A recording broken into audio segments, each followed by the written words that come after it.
Haleluya, puji nama Tuhan, jemaat Tuhan yang dikasihi oleh Tuhan. Mari kita memuji namanya, mengagungkan Dia, semakin rindu kita untuk mengenal pribadi Tuhan. Haleluya.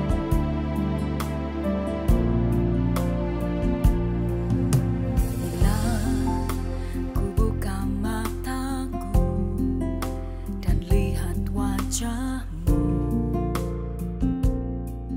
ku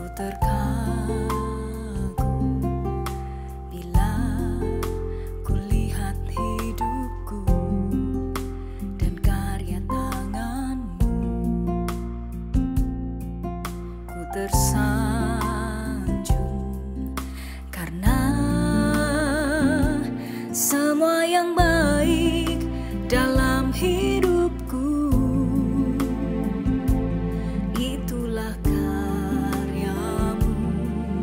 Kau beri kesempatan yang baru dan ku ingin mengenal-Mu Tuhan lebih dalam dari semua yang ku kenal. Tiada kasih yang melebihi-Mu, ku ada untuk menjadi penyembah-Mu.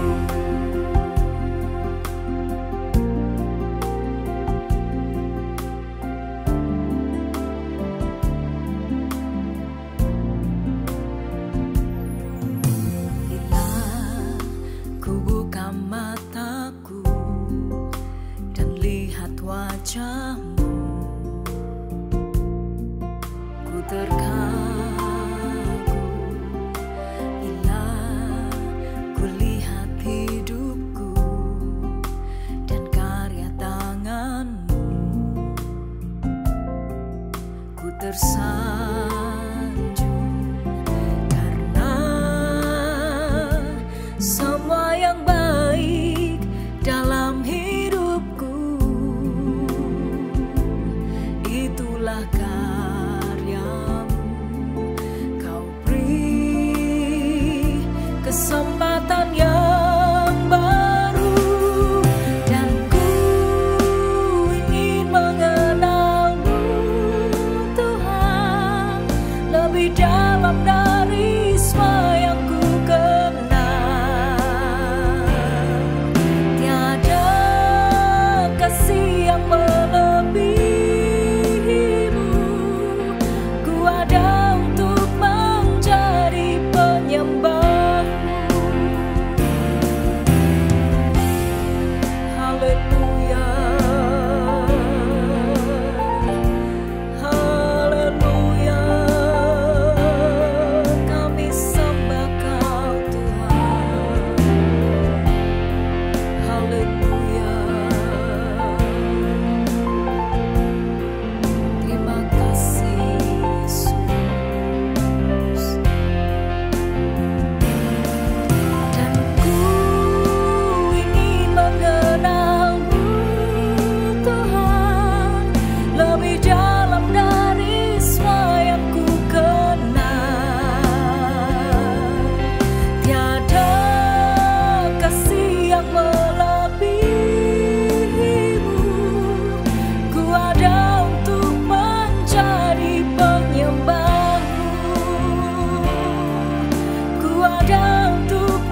Selamat pagi Bapak Ibu dan Saudara sekalian kasih oleh Tuhan.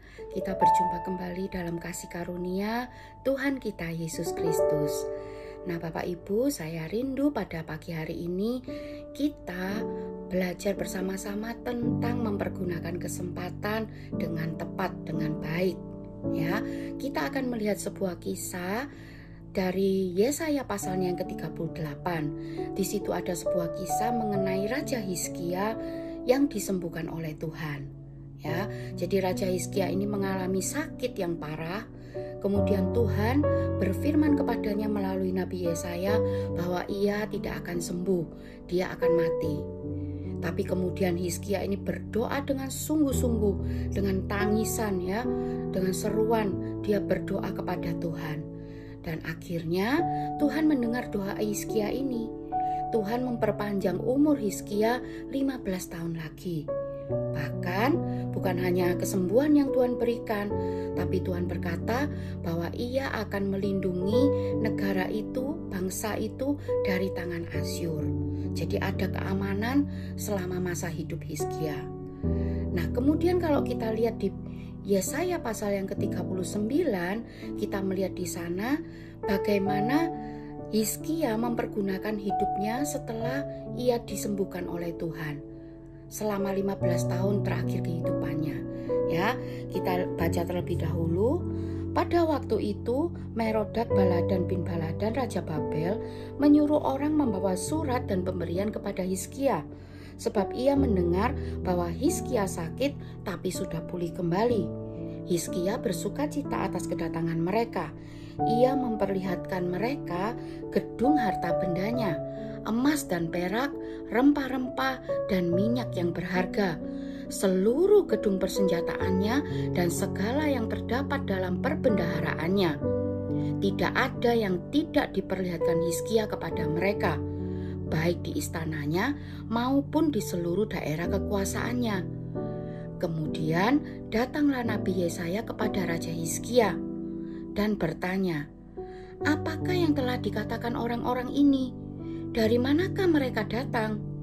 Jawab Hizkia, mereka datang dari negeri yang jauh, dari Babel. Ia bertanya lagi, apakah yang telah mereka lihat di istanamu? Jawab Hizkia, semua yang ada di istanaku telah mereka lihat. Tidak ada yang tidak kuperlihatkan kepada mereka di perbendaharaanku. Lalu kata Yesaya kepada Hizkia, ya, dengarkanlah firman Tuhan semesta alam. Sesungguhnya waktunya akan datang ketika segala yang ada dalam istanamu dan yang disimpan oleh nenek moyangmu sampai hari ini akan diangkut ke Babel. Tidak ada yang akan ditinggalkan, demikianlah firman Tuhan. Sebagian dari keturunanmu yang akan kau peroleh akan diambil menjadi sida-sida di istana Raja Babel. Jawab Hizkia kepada Yesaya, sungguh baik firman Tuhan yang engkau ucapkan itu. Namun pikirnya, asal ada damai dan keamanan seumur hidupku. Nah, kita bisa menarik sebuah kesimpulan dari pasal 39 yang sudah kita baca barusan ini ya, bahwa Hizkia ini tidak mempergunakan perpanjangan usia yang Tuhan berikan kepadanya dengan tepat. Dia salah mempergunakannya. Nah, kita sehari ini mau belajar apa yang harusnya kita lakukan ketika Tuhan memberikan kesempatan kepada kita. Bukankah saat ini kita masih diberi kesempatan oleh Tuhan untuk hidup, bukan? Jadi ini kesempatan yang harus kita pergunakan dengan sebaik-baiknya sesuai kehendak Tuhan. Nah, kita mau lihat apa sih kehendak Tuhan ketika kita diberi oleh Tuhan kesempatan untuk hidup. Yang pertama yaitu bersyukur. Bersyukur. Ya, Hizkia ini ya, dia memang pada awalnya ketika dia ini disembuhkan oleh Tuhan, kalau kita baca di pasal 38, di situ ada sebuah puisi nyanyian ya, yang Hizkia naikkan kepada Tuhan, ucapan syukur karena dia sudah disembuhkan oleh Tuhan. Namun sayangnya ya, seiring berjalannya waktu dia lupa bahwa sumber penyembuh dia adalah Tuhan. Dia lupa, dia terlena akan segala mujizat yang ia alami, akan segala berkat yang ia alami. Dia lupa bahwa semua itu bukan hasil usahanya, tapi itu hanya murni karena Tuhan. Ya, kalau kita bersyukur, berarti kita itu mengakui bahwa Tuhanlah itu yang menjadi sumber kehidupan kita. Tuhan satu-satunya sumber, Tuhan satu-satunya yang layak ditinggikan atas berkat-berkat yang kita alami, yang kita terima. Ya, kalau kita bersyukur, maka yang akan terjadi adalah kita itu bersaksi, bukan memamerkan seperti yang dilakukan oleh Hizkia.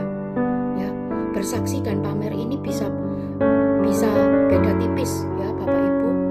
Ketika kita itu sama-sama menceritakan sesuatu, tapi kalau pamer, kita itu lebih ke arah orang itu diajak untuk melihat apa yang kita miliki, gitu ya.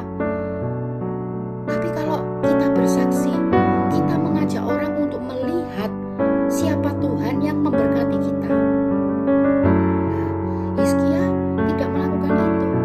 Dia tidak bersyukur, tidak bersaksi, ya. Dia justru memamerkan apa yang ia miliki. Kadang kita itu bisa lupa, ya, merasa bahwa kita menikmati mujizat yang luar biasa dari Tuhan. Kita lupa. Kita kadang juga bisa tidak lupa, tapi kita merasa bahwa saya ini paling spesial di antara semua orang-orang yang ada di dunia ini. Merasa bahwa kita ini paling agung di antara orang lain yang ada di sekitar kita. Padahal Tuhan juga bekerja secara istimewa di dalam diri orang lain, meskipun tidak dengan cara yang spektakuler seperti yang dialami oleh kita. Ya, kita harus mengerti itu, ya. Jadi cara yang pertama adalah kita bersyukur kepada Tuhan. Jangan lupa bahwa Tuhan adalah sumber dalam kehidupan kita, ya. Lalu yang kedua yaitu bersikap bijak. Bersikap bijak. Ya. Yesaya ini dia tidak bijak, dia pamer, dan akhirnya apa yang terjadi? Itu malah mendatangkan petaka untuk bangsanya. Mendatangkan petaka. Nah, kita harus memakai kesempatan yang Tuhan berikan kepada kita untuk apa? Untuk kita ini bisa mengembangkan apa yang Tuhan berikan. Ya, mengembangkan talenta, ya, mempergunakan berkat yang Tuhan berikan kepada kita untuk melayani pekerjaan Tuhan, untuk melayani sesama, ya. Kita pergunakan itu sebaik-baiknya, ya. Jangan hanya berfokus dengan apa yang kita miliki sekarang. Fokusnya hanya apa yang kita miliki. Tapi kita tidak bergerak maju untuk mengembangkannya. Ya, orang yang sombong itu biasanya cuman lihatin aku begini, lihatin ini loh aku begitu, aku begini, aku punya ini, punya itu. Tapi dia tidak bergerak maju untuk mengembangkan itu, untuk membuat itu menjadi sesuatu yang lebih berguna. Ya, tapi kita mau apa yang kita miliki sekarang, kita terus bergerak maju, ya, mengikuti rencana Tuhan. Apa yang harus kita perbuat dengan apa berkat-berkat yang sudah Tuhan berikan kepada kita ini, apa yang bisa kita lakukan, ya. Nah, jadi yang kedua, kita bersikap bijak dengan berkat yang Tuhan beri, dengan talenta, dengan kemampuan, segala sesuatu yang Tuhan beri dalam hidup kita. Nah, yang ketiga yaitu fokus untuk melayani sesama. Fokus untuk melayani sesama, ya. Kalau kita melayani sesama, otomatis kita sudah melayani Tuhan, ya. Nah, di sini Hizkia tadi waktu diberitahu oleh Yesaya bahwa akan ada peperangan, ya, bangsanya akan hancur, nanti akan ada pembuangan dan sebagainya. Tapi apa respon Hizkia? Hizkia bilang, oh itu baik-baik, gitu ya. Kemudian tapi dalam hatinya bilang apa? Asal bukan terjadi padaku, asal waktu zamanku ini aman. Wah, ini sesuatu yang egois ya, sangat-sangat egois. Hizkia tidak memikirkan di depan, tidak memikirkan keturunannya, tidak memikirkan anak cucunya, penderitaan bangsanya yang akan dialami nanti. Ya, dia tidak minta ampun sama Tuhan, tapi dia hanya itu tadi, pokoknya aku aman. Nah, Bapak Ibu, jangan sampai ini terjadi dalam kehidupan kita. Yesus di dalam Yohanes pasal 4 berkata, ya, pandang, lihatlah sekelilingmu ini. Lihat sekelilingmu. Ladang itu sudah menuai, ladang sudah menguning, siap untuk dituai. Yesus minta supaya fokus kita bukan pada diri kita sendiri, tapi kita berfokus pada lingkungan sekitar kita, pada jiwa-jiwa yang membutuhkan, jiwa-jiwa yang perlu diselamatkan. Ya, jadi mari ini menjadi kerinduan hati kita. Ya, pada pagi hari ini kita mempergunakan hidup kita untuk supaya hidup kita ini bisa berguna, ya, bermanfaat, bisa menjadi berkat bagi sesama dengan cara bersyukur, bersikap bijak, dan fokus untuk melayani sesama. Tuhan Yesus memberkati. Mari kita sama-sama berdoa. Tuhan Yesus, terima kasih untuk firman-Mu pada pagi hari ini Tuhan. Tuhan, tolong kami Tuhan, supaya kami bisa melakukan firman-Mu ini. Roh Kudus pimpin setiap langkah hidup kami, sehingga apapun yang kami kerjakan pada pagi hari ini, bahkan apapun yang kami kerjakan sepanjang hidup kami ini, boleh mempermuliakan nama-Mu dan menjadi berkat untuk sesama Tuhan. Terima kasih Tuhan, terima kasih. Tuhan pimpin sertai setiap langkah kehidupan kami, apapun jadi pergumulan kerinduan hati kami, semuanya kami serahkan ke dalam tangan-Mu Tuhan. Terima kasih Tuhan, dalam nama Tuhan Yesus Kristus kami sudah berdoa dan mengucap syukur. Haleluya, amin. Ku ingin